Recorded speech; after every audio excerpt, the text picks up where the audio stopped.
Espíritu Santo, palabra en acción, tu casa.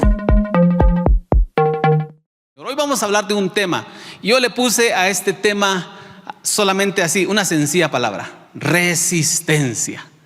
Resistencia. ¿Y por qué resistencia? Bueno, ahorita vamos a leer un pasaje y vamos a ir entendiendo algunos principios y algunos puntos importantes para nosotros en este tiempo. Y estamos siguiendo un poco la línea de lo que hemos estado hablando las últimas semanas. Hemos estado hablando, usted se recordará, acerca del tiempo que se está acercando y cómo Cristo ya viene y los tiempos que nos está tocando vivir ahora como iglesia. Y quiero que me acompañe por favor a 2 de Tesalonicenses capítulo 2 y vamos a leer los versículos del 3 al 7. Reina Valera 60 voy a estar leyendo esta noche. Y si me acompaña por favor a la lectura, si tiene ahí su Biblia, por favor lea junto conmigo. Dice: nadie os engañe en ninguna manera, porque no vendrá sin que antes venga la apostasía y se manifieste el hombre de pecado, el hijo de perdición, el cual se opone y se levanta contra todo lo que se llama Dios o es objeto de culto, tanto que se sienta en el templo de Dios como Dios, haciéndose pasar por Dios. ¿No os acordáis que cuando yo estaba todavía con vosotros os decía esto? Y ahora vosotros sabéis lo que lo detiene, a fin de que a su debido tiempo se manifieste. Porque ya está en acción el misterio de la iniquidad, solo que hay quien al presente lo detiene, hasta que él a su vez sea quitado de en medio. Siguiendo un poco la línea de estos pensamientos con respecto a los tiempos finales, este pasaje está hablando en los versículos anteriores. El apóstol Pablo instruye a los tesalonicenses acerca del día de la venida del Señor. Por alguna razón ellos estaban un poco confundidos, pensando que iba a ser ya en ese momento, ¿verdad? Y había cierta confusión. Y el apóstol Pablo les da ciertas instrucciones acerca de cuándo es que se iba a dar esto, obviamente sin darles una fecha, sino más bien establecer algunos principios, algunos parámetros para que la iglesia supiera cuál era el tiempo que estaba viviendo. Y nosotros debemos ver que en este tiempo las señales de la venida del Señor y del fin del tiempo se están acelerando. Cada vez podemos nosotros decir con total seguridad: está más cerca el regreso de Jesucristo. La maldad en el mundo ha aumentado. Cada día podemos ver cómo se está viendo, se está manifestando toda esa maldad que el Señor anunció en Mateo 24, cuando hablaba acerca de las catástrofes y hablaba de las guerras. Y todo lo que se está dando en este tiempo no es otra cosa que una manifestación de este tiempo que nosotros estamos esperando. Y dentro de la iglesia, Pastor César nos ha estado enseñando acerca de la apostasía. Se recordará usted, ya hace 2 semanas estuvo hablando él acerca de este enemigo silencioso, ¿verdad? Y la semana pasada estuvo hablando acerca de cómo la duda puede también llevar a muchas personas a la apostasía si no se sabe manejar. De la apostasía que se ha visto también, se ha hecho evidente en muchos cristianos y un gran número de iglesias que han caído también en este problema, o por no decirlo así, en este pecado. Y cada vez se hace más evidente y cada vez es más claro, ¿verdad? Todo lo que está aconteciendo. Y hay algo que nosotros debemos también conocer con respecto a estos tiempos, a este tiempo final. Y es la aparición de un personaje que menciona aquí la Biblia. Y vamos a hablar hoy acerca del anticristo. Y hay algo que de verdad a mí me da mucha paz también. El saber que a nosotros nos interesa este tema, porque realmente nos debe interesar estos tiempos que estamos viviendo y que se va a manifestar el anticristo. Pero la bendición que nosotros tenemos es que, aunque tal vez nosotros vamos tal vez vivir en el tiempo donde ya se empieza a sonar el nombre y toda la cosa de este personaje, nosotros nunca vamos a ver la manifestación. Realmente no vamos a saber quién es el anticristo, porque cuando él se manifieste, nosotros ya no vamos a estar aquí.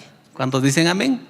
Ya no vamos a estar aquí para la gloria de Dios, vamos a estar en la presencia del Señor. Sin embargo, debemos tener en cuenta que todo lo que está ocurriendo en este momento no es otra cosa que un tiempo de preparación para la manifestación del anticristo. Es decir, nosotros seguramente no vamos a conocer al anticristo, no vamos a ver su manifestación, pero sí vamos a estar viendo cómo se está preparando todo el escenario para cuando este hombre aparezca en la escena mundial. Entonces todo lo que nosotros estamos viviendo es parte de ese escenario para el arrebatamiento de la iglesia y para la manifestación del anticristo. Pensando un poco en esto, la manifestación del anticristo y todo este escenario que se está gestando ahorita a nivel mundial no es algo que se vaya a dar de la noche a la mañana. Es decir, no vaya a pensar usted, o no podemos pensar nosotros que la iglesia va a ser arrebatada, ¿verdad? Y todo en santa paz, ¿verdad? Todo aquí en el mundo tranquilo, ¿verdad? La iglesia es arrebatada y entonces ahí se empieza a establecer todo para que el anticristo aparezca. No. La verdad es que todo el escenario se está dando ya. Por ejemplo, pensemos en el aspecto político. En el mundo se están viviendo muchas situaciones, muchas circunstancias. Hay tantas cosas que nosotros podemos ver en las noticias, en Oriente Medio, podemos ver incluso acá en nuestro continente, Venezuela, Cuba, Nicaragua, todos los países, como que hay a veces un poco de roces se están dando en todo esto. Y todo esto no es otra cosa que una preparación del ambiente político para la entrada del anticristo, para que este hombre se manifieste. Y mire, Apocalipsis capítulo 6 nos da una idea de cómo es que este hombre va a aparecer en la escena mundial. Quiero que me acompañe a leer Apocalipsis capítulo 6. Y vamos a leer solo el versículo 1. Solo el versículo 1. Dice: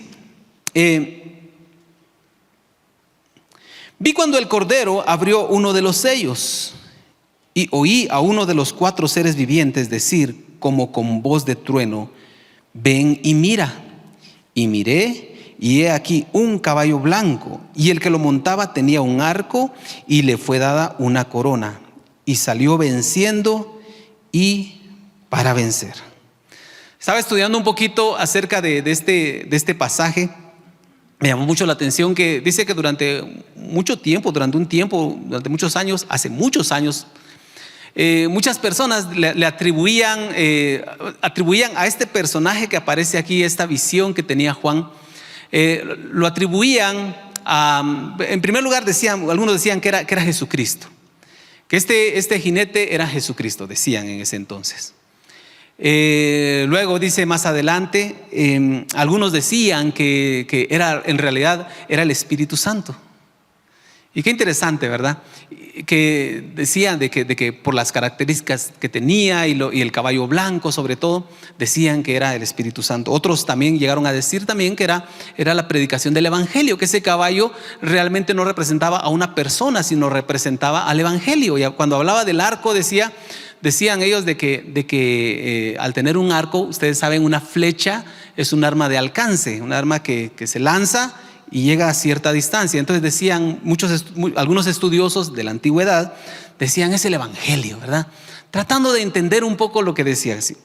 Pero de un tiempo para acá, la verdad es que la mayoría de teólogos están de acuerdo en que este personaje es en realidad el anticristo. Y la razón es muy obvia. Y es porque este primer jinete es solamente el principio de una serie de manifestaciones que se van a dar durante la tribulación. Entonces, como que no tenía mucho sentido traer algo que no correspondía a ese juicio que venía de Dios y atribuirlo a Jesucristo, al Espíritu Santo o al Evangelio. Entonces, y por las características que tiene este personaje, podemos entender nosotros que está hablando del anticristo. Ahora, ¿por qué les hablo de todo esto? ¿Qué tiene que ver esto? Va a decir usted. Bueno, mire, algunas características que menciona aquí este pasaje. En primer lugar dice que tenía un arco. Y leyendo un poco y poniendo un poco de atención al pasaje, vemos que dice que este personaje tenía un arco, pero no menciona flechas. No menciona flechas, dice que solamente tenía un arco. Y esta es una de las razones por las que se piensa que obviamente que no es Jesucristo, porque ¿saben cuál es el arma con que viene Jesús? Cuando Él aparece, más adelante Apocalipsis 19, ¿con qué arma aparece Jesús? ¿Lo ha leído en alguna ocasión? ¿Lo ha escuchado en alguna ocasión? No. Él aparece con una espada. Y nosotros entendemos, ¿verdad?, que la espada es la palabra del Señor. Pero dice que este personaje aparece con un arco, solo que no aparecen flechas. Y dice, salió venciendo y para vencer. Lo que nosotros podemos entender aquí de este personaje y que nos debe llamar la atención y debemos estar muy atentos en el ambiente mundial de todo esto, es que cuando dice que salió venciendo y para vencer, y estamos viendo que aparece con un arco, pero no aparecen las flechas en el relato, nos habla de un personaje que va a conquistar, sí. Un personaje que se va a ganar una batalla tal vez, va a lograr un lugar en la escena mundial, pero sin hacer guerra. Más bien, podemos nosotros ver en este hombre que va a aparecer como un hombre de paz. Porque es en este tiempo donde dice la palabra del Señor. Jesús dijo de que los hombres dirán paz, y de repente lo que va a venir es destrucción. Porque está hablando de que este hombre se va a presentar como un hombre de paz. Dice también que se le fue dada una corona. Y la pregunta es, ¿quién le da esa corona? Ahí no aparece. Pero no dice que Dios le haya dado una corona y no dice que ya tenía una corona. Dice que se le dio una corona. Y entonces la interpretación que se le da a este pasaje es que será alguien que va a hacer algo tan grande y tan importante que la gente le va a dar un reconocimiento. Y eso es lo que representa esa corona. Entonces la gente va a empezar a levantarlo, ¿verdad? Va a empezar a darle honor. Y va a llegar un momento donde va a ocupar un lugar tan importante por algo que él haya hecho. Ahora, ¿por qué nosotros debemos considerar esto? ¿Y por qué es importante este detalle? ¿Y por qué es importante en el momento que nosotros estamos viviendo? La importancia radica en que en este tiempo el mundo está enfrentando grandes conflictos. Usted puede ver en las noticias, podemos ver nosotros los conflictos que están dándose en todo el mundo. Y cómo la gente en aquellos lugares, y obviamente también los que no habitan en aquellos lugares, pero principalmente aquella gente que está en esos lugares, yo no sé, no tengo ni la menor idea de qué significa vivir en un lugar donde de pronto puede venir un ataque, donde de pronto puede caer una bomba, donde de pronto puede levantarse un ejército enemigo. ¿Cómo vivirán estas personas?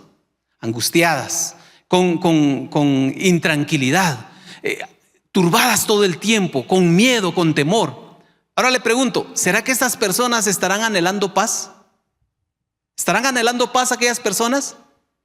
Sí, claro que sí, es lógico. Ellos están esperando paz. Y todos los que están alrededor también de alguna manera están tratando de buscar esa paz y de lograr esa paz en el mundo.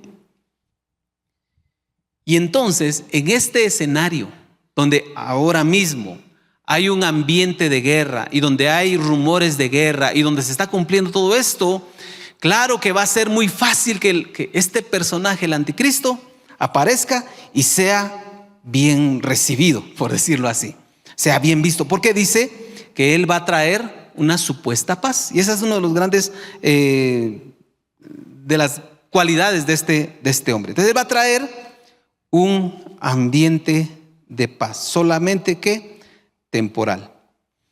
Pero también en el aspecto moral, ya hablamos un poco del aspecto político. En el aspecto moral, la verdad es que el mundo se está preparando para la aparición del anticristo. Y eso es por las condiciones en que el mundo está viviendo, los valores que el mundo está practicando y que está promoviendo en este entonces.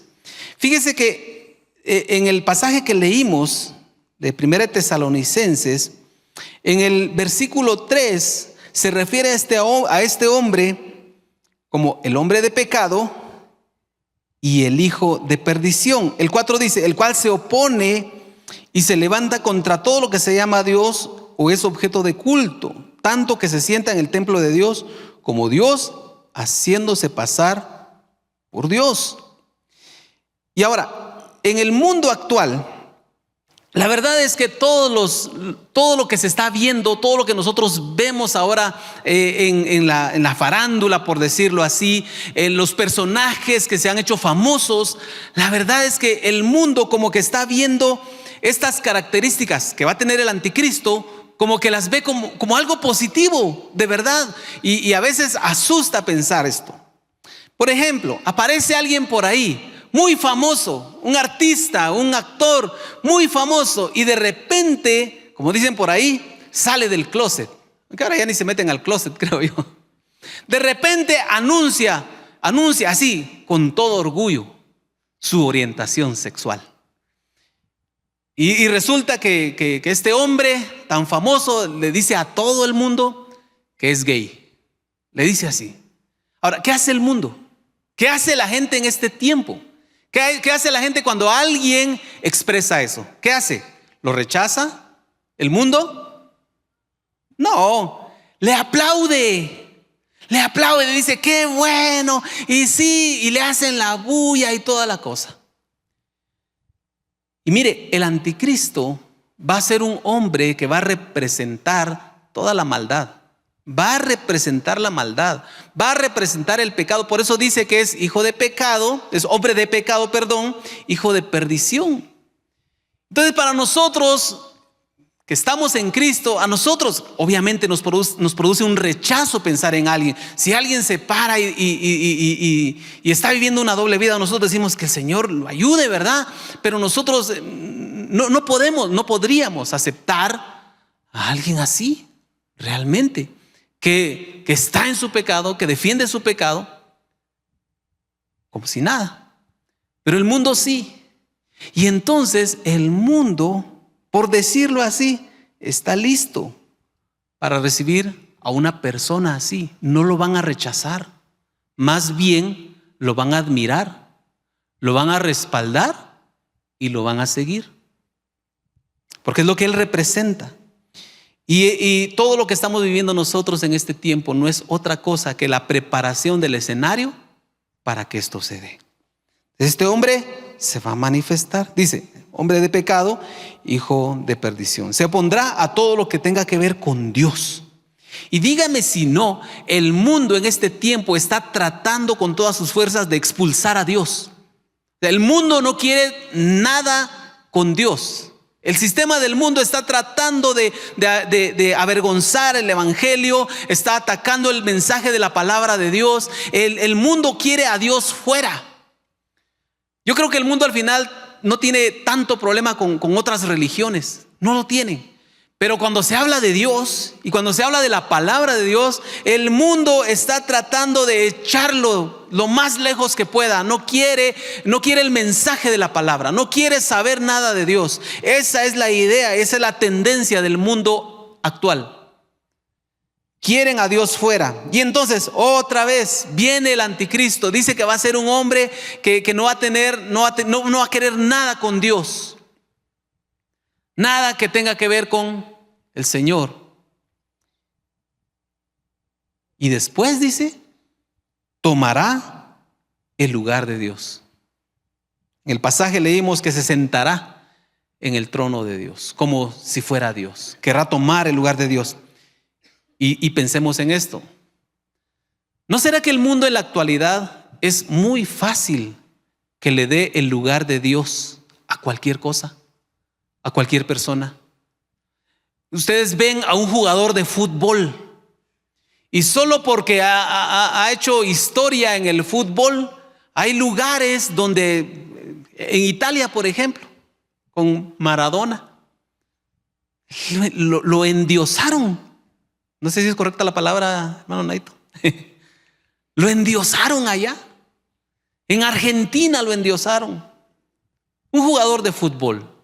Ahora, dígame si no va a ser fácil que alguien pueda ocupar ese lugar de honor en el corazón de las personas. Cosas que en el pasado para nosotros era difícil de imaginar, ahora son tan normales. Es parte de esa preparación para la manifestación del anticristo. Y entonces, no me quiero extender demasiado. Dice el pasaje que hay algo y hay alguien que está deteniendo esa manifestación del anticristo. Y por eso yo le puse a este mensaje resistencia. Porque lo que nosotros como iglesia debemos hacer en este tiempo y debemos entender en este tiempo es que la iglesia tiene un lugar, tiene una función muy importante en la escena. La iglesia es muy importante en la escena. Esta escena del fin del mundo y todo lo que estamos viendo, la iglesia tiene un lugar muy importante. Pero antes de entrar a esto, fíjense que en el pasaje hay una frase que el apóstol Pablo le dice a los tesalonicenses y les dice, ¿no se acuerdan ustedes de que cuando yo estaba con ustedes les hablaba de esto? Y esta frase tiene mucha importancia.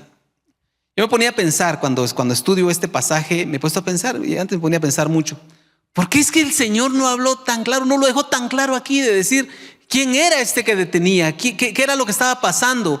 Y de hecho ha habido muchas interpretaciones acerca de quién es el que detiene la manifestación del anticristo. Solo les leo así rapidito. Algunos piensan, y todavía muchos lo piensan así, es algo que todavía se da. Algunos piensan que cuando el apóstol Pablo dice de que hay alguien que detiene la manifestación del anticristo, dicen que es un arcángel. Y específicamente el arcángel Miguel, dicen algunos por ahí. No sé de dónde lo sacaron, la verdad no creo que tenga algún sustento bíblico. Otros dicen que es el mismo diablo. O sea, que el mismo diablo está deteniendo al anticristo, al que le va a anteceder, ¿verdad? Porque sabe que no es su tiempo, etcétera, etcétera, etcétera. Bueno, algunos lo interpretan así. Y yo me pongo a pensar, ¿será que el diablo no le gustaría ya tomar control? Yo digo que el diablo, si el diablo pudiera, lo haría. Pero algunos dicen que es el diablo. En algún tiempo se decía que el apóstol Pablo se estaba refiriendo al Imperio Romano y que no se atrevía a decirlo de forma clara, de forma abierta, por temor, ¿verdad? De que el Imperio Romano fuera a atacarlos, a aniquilarlos, considerándolos como rebeldes por estar hablando así del Imperio Romano. Entonces algunos decían que se refería al Imperio Romano. Otros, fíjense que esta interpretación ha tenido bastante aceptación en algunos círculos. Otros dicen que es el gobierno humano, es decir, las leyes civiles, porque dicen que las leyes que se establecen humanamente en los países, las constituciones de los países, se han elaborado para mantener ciertos principios morales, los cuales impiden que se manifieste todo este pecado que va a traer el anticristo. Entonces dicen, ¿qué es lo que impide que el anticristo se manifieste plenamente? Dicen son los gobiernos, el gobierno humano. Bueno, tal vez en algún momento podríamos decir nosotros, en el pasado, sí había leyes que promovían principios morales, pero en este tiempo ya no, creo yo. La verdad es que muchas leyes, usted en el anuncio, usted lo va a ver al final del servicio, ¿verdad? Hay una capsulita ahí, ¿verdad? De los países donde ya se legisló el matrimonio igualitario, donde se están promoviendo leyes para legalizar ciertos pecados y aberraciones también. Por ejemplo, la pedofilia. Todo esto se está promoviendo en el mundo. Entonces, los gobiernos están cediendo. Los gobiernos, hasta cierto punto, algunos gobiernos y todo esto de la Agenda 2030 y todo lo que se está viviendo en el mundo, hasta lo está promoviendo. Entonces yo diría, creo yo, que no se trata del gobierno humano. Otra vez, esto es solo cuestión de interpretación. Y luego algunos afirman que es la iglesia y otros que es el Espíritu Santo. Ahora, yo me ponía a pensar en esto, la iglesia y el Espíritu Santo. Y yo creo, Personalmente, creo yo que van de la mano. Estos dos últimos van de la mano. Y les voy a decir por qué. No podría haber iglesia sin Espíritu Santo. Es decir, la iglesia para existir necesita al Espíritu Santo. Van de la mano. Si la iglesia ya no está, entonces el Espíritu Santo, no que desaparezca, obviamente el Espíritu Santo es eterno y es omnipresente. Pero la función del Espíritu Santo como la entendemos hoy no tendría sentido si la iglesia no estuviera. Y pensemos, si el Espíritu Santo fuera quitado, ¿qué pasaría con la iglesia? O sea, ¿se imagina usted qué pasaría con nosotros sin el Espíritu Santo? Entonces yo creo que van de la mano. Yo creo que cuando el apóstol Pablo habla de esto, se está refiriendo a la iglesia y por ende al Espíritu Santo. Ahora, entendamos una cosa, y lo repito, el Espíritu Santo es omnipresente. Y cuando la iglesia sea arrebatada, y aunque el Espíritu Santo ya no va a estar obrando de la misma manera que está obrando en este tiempo, el Espíritu Santo va a seguir obrando. Usted se recuerda el día de Pentecostés, dice la palabra de Dios que ese día vino el Espíritu Santo sobre aquellos hombres que estaban en el aposento alto. Pero, solo para aclarar, que lo tengamos claro, ese día no nació el Espíritu Santo. El Espíritu Santo es eterno y el Espíritu Santo ya estaba. Solo que dice, el Espíritu Santo vino a empoderar a la iglesia y vino a hacer habitación en cada cristiano. Y es lo que nosotros podemos disfrutar en este tiempo, que el Espíritu Santo habita en nosotros. Entonces no podría haber iglesia sin el Espíritu Santo. Así de sencillo. Entonces cuando la iglesia sea arrebatada, el Espíritu Santo va a seguir operando, pero va a operar de una manera diferente. Y entonces nosotros podemos entender que el apóstol Pablo se está refiriendo a la iglesia y se está refiriendo también al Espíritu Santo. Ahora, ¿cómo nosotros como iglesia, ya entendiendo este principio, cómo podemos nosotros entender cuál es nuestro papel y cómo es que la iglesia puede tener ese poder, esa fuerza para poder resistir en este tiempo y ser un elemento tan importante en la escena mundial en los últimos tiempos? Bueno, vamos a estudiar aquí unos pasajes para meditar en esto. En primer lugar, quiero que me acompañe a 1 Corintios 12:27. Dice la palabra de Dios: vosotros pues sois el cuerpo de Cristo y miembros cada uno en particular. Cuando nosotros leemos este pasaje, debemos entender realmente el sentido que tiene y lo que el apóstol Pablo está diciendo. Cuando se dice que nosotros somos el cuerpo de Cristo, debemos entender que nosotros tenemos un lugar muy especial y que la iglesia no es solamente una entidad, no es solamente una organización social. La iglesia no es solamente un club o un grupo de personas que se reúnen a hacer ciertas cosas cada determinado tiempo. La iglesia es el cuerpo de Cristo. Y si la iglesia es el cuerpo de Cristo, nosotros debemos entender entonces que la iglesia en la tierra es la que representa a Cristo. La iglesia habla en el nombre de Cristo. La iglesia hace las obras de Cristo porque es su cuerpo. Y entonces podemos entender aquí el poder tan grande que es el ser parte del cuerpo de Cristo. No es solamente pertenecer a un club social. No es solamente participar de una religión.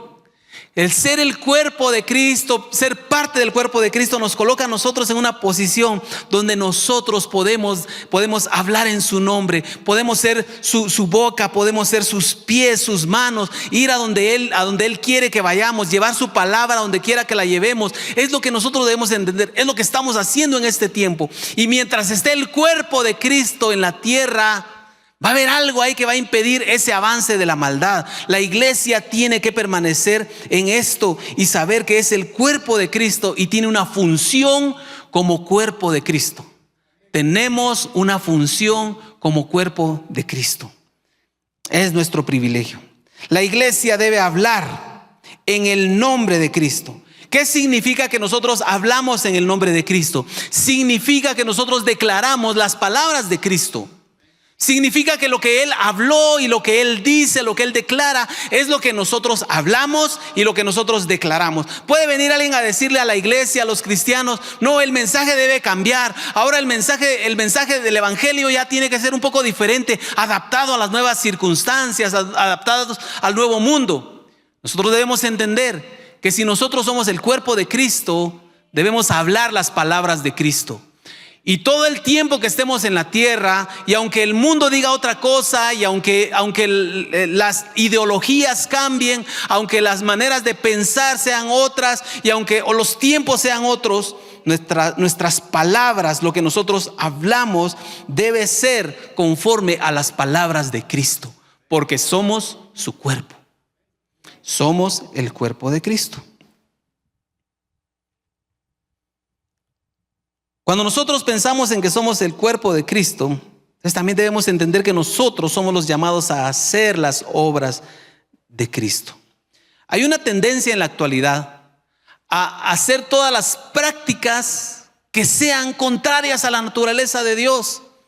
Todo lo que nosotros vemos que el mundo está promoviendo a través de sistemas educativos, a través de la música, a través de películas, a través de series de televisión, a través de redes sociales, todo eso como que está promoviendo el que la gente empiece a tener prácticas contrarias a la palabra de Dios, contrarias a la naturaleza de Dios. El mundo está impulsando el pecado. Y el mundo está tratando de hacer que toda la gente se meta en este rollo del pecado y que lo empiecen a ver como algo normal, como algo natural, como algo que no pasa nada si lo practicamos. Pero ¿sabe qué debe hacer la iglesia? Que es el cuerpo de Cristo. La iglesia lo que debe hacer es proyectar siempre la santidad de Dios, el carácter de Dios. La iglesia debe promover y debe practicar el amor de Dios. ¿Sabe que dice la Biblia que en los postreros tiempos el amor de muchos se va a enfriar? Y lo podemos ver nosotros. La humanidad se está cayendo en una desensibilización. Ya no le afecta a la gente las cosas malas. Cuando vemos en las noticias muchas veces imágenes de aquellas personas que comparten, valga la redundancia, las imágenes de algún accidente.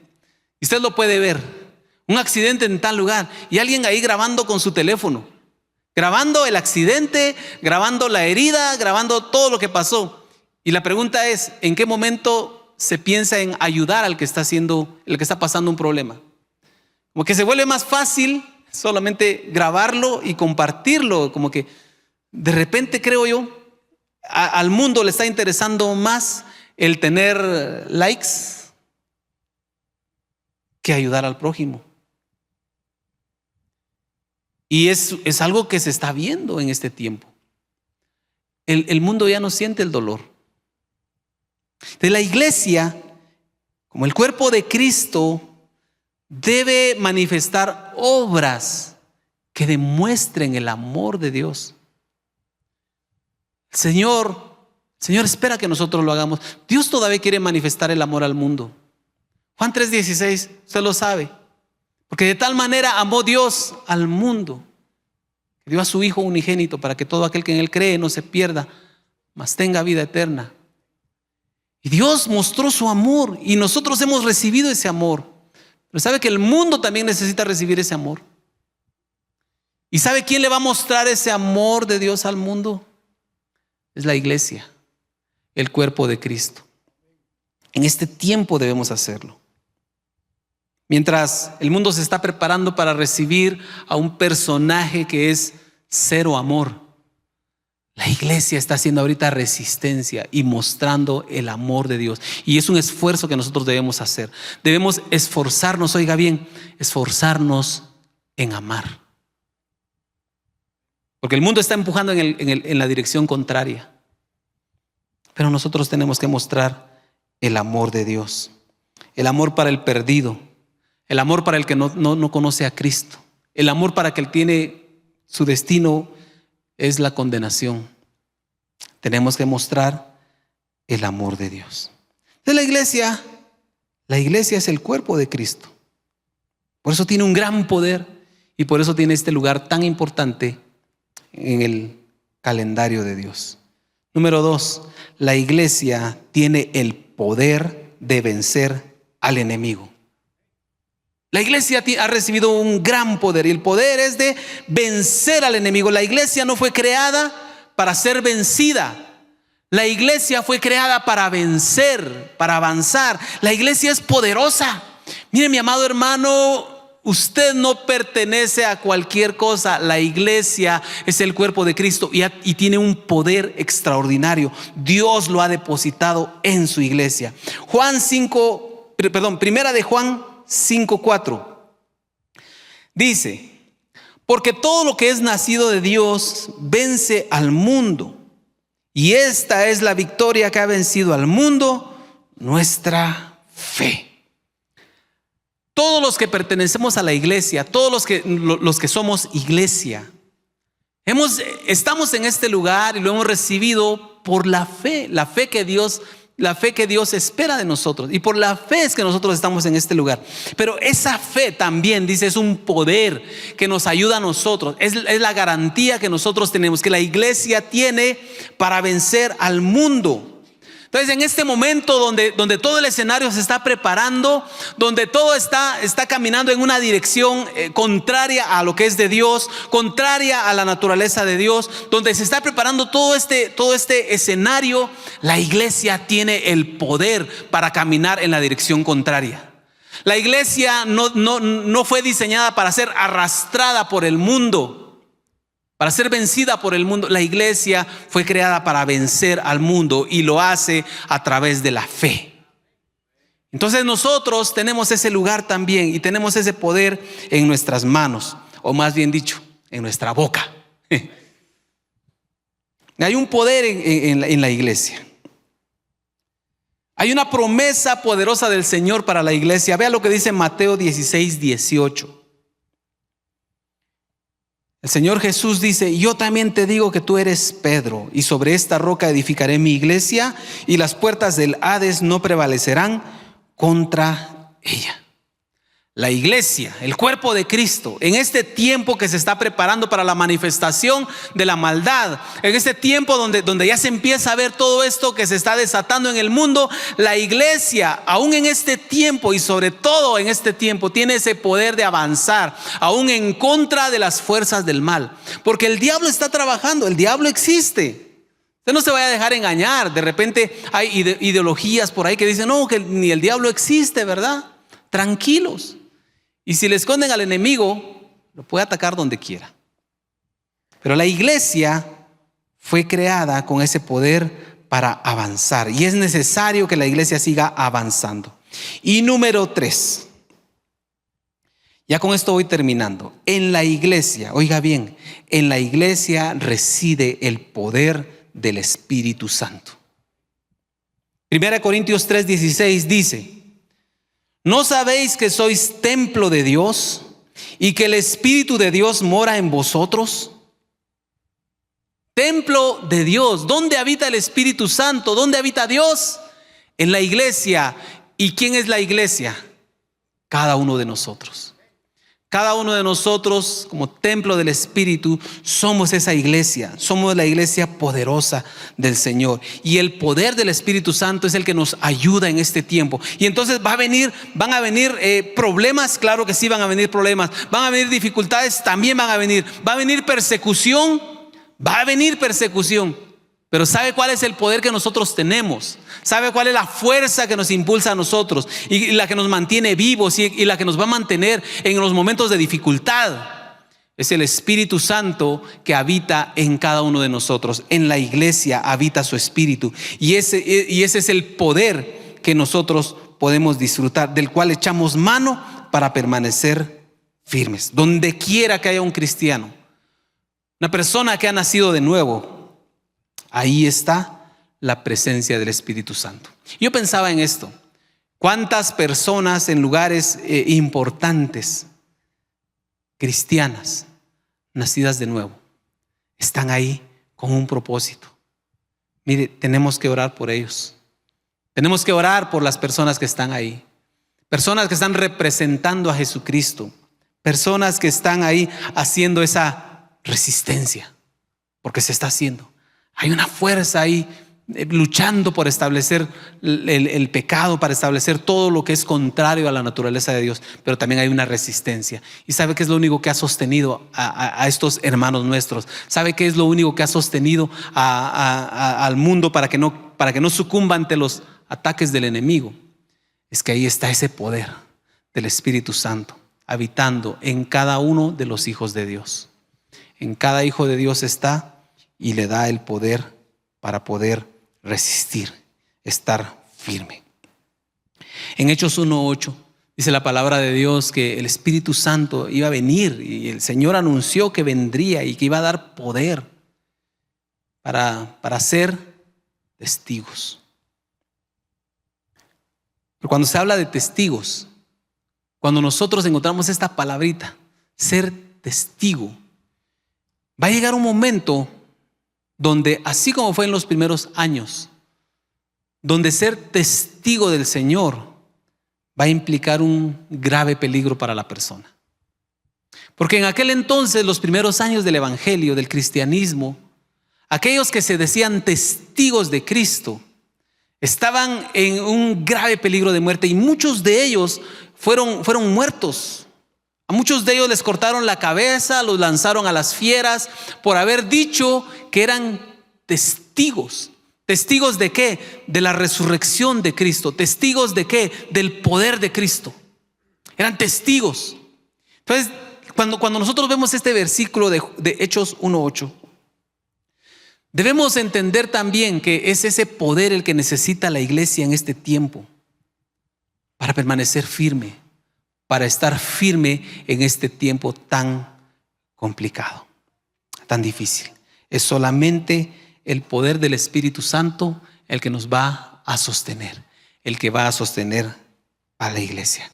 Y de verdad, mire, tal vez usted va a decir, bueno, y esta enseñanza que no le encuentro muchas veces tal vez el sentido práctico para la vida, tal vez dirá usted. Pero una cosa le voy a decir: Dios dejó a la iglesia en el mundo para cumplir un propósito, para cumplir una función. Jesús dijo que nosotros debíamos ser sal, dijo que debíamos ser luz. La sal es ese elemento que preserva. Leyendo un poco acerca de esto, la sal dice que tiene la característica de absorber la humedad de los elementos, y por eso es que evita la descomposición. La sal preserva de la descomposición. Y el mundo se está deteriorando cada vez más y se sigue deteriorando. Pero Dios nos ha dejado a nosotros en este tiempo, a su iglesia. Ha dejado a su iglesia para preservar, para guardar, para que las generaciones tengan esa oportunidad de alcanzar la salvación en Cristo Jesús, para que su palabra siga siendo predicada en todo el mundo hasta que Cristo venga, para que cuando Él venga pueda encontrar a un remanente, un cuerpo que va a estar firme, fiel, en medio de la adversidad, en medio de la presión del mundo, en medio de un sistema corrompido. La iglesia va a estar firme, debe estar firme. Dios nos dejó para eso. La iglesia tiene una función muy importante en este tiempo. Y mire, yo pensaba en esto, al final, ¿cuándo va a venir Cristo? ¿Quién lo determina? Dios lo determina. De hecho, Dios ya lo determinó, pero solo Él lo sabe.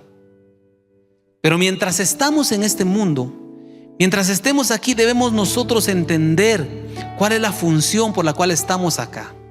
Una de ellas es predicar el evangelio, llevar las buenas nuevas de salvación. Pero por otro lado también, leyendo este pasaje y esta enseñanza, es presentar esa resistencia.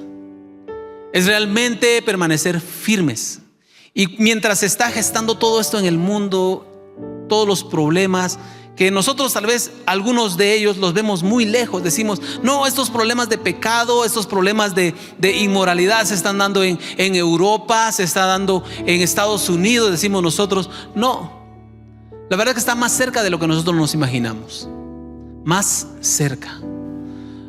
Nosotros podemos decir, en otros países que se llaman avanzados es donde se está legislando todo eso. Mire, no es por asustarlo, pero ya lo tenemos a las puertas de nuestro país. Está cerca. ¿Y qué vamos a hacer nosotros? ¿Será que vamos a tomar la actitud de muchos cristianos, entre comillas, que haciéndose llamar iglesia, empiezan a caminar en la misma dirección que está caminando el mundo, dándole cabida a todas estas ideologías, a estos pensamientos, cambiando el mensaje de la palabra de Dios? ¿O vamos a permanecer firmes según Dios espera que nosotros lo hagamos?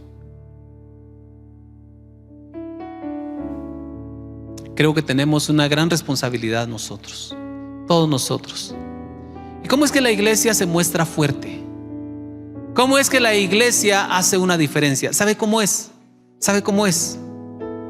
Cuando cada uno de nosotros, cada uno de los que somos iglesia, tomamos nuestro lugar y asumimos la actitud correcta y hacemos la voluntad de Dios. Es ahí donde la iglesia se hace fuerte. La iglesia no es solamente una organización social.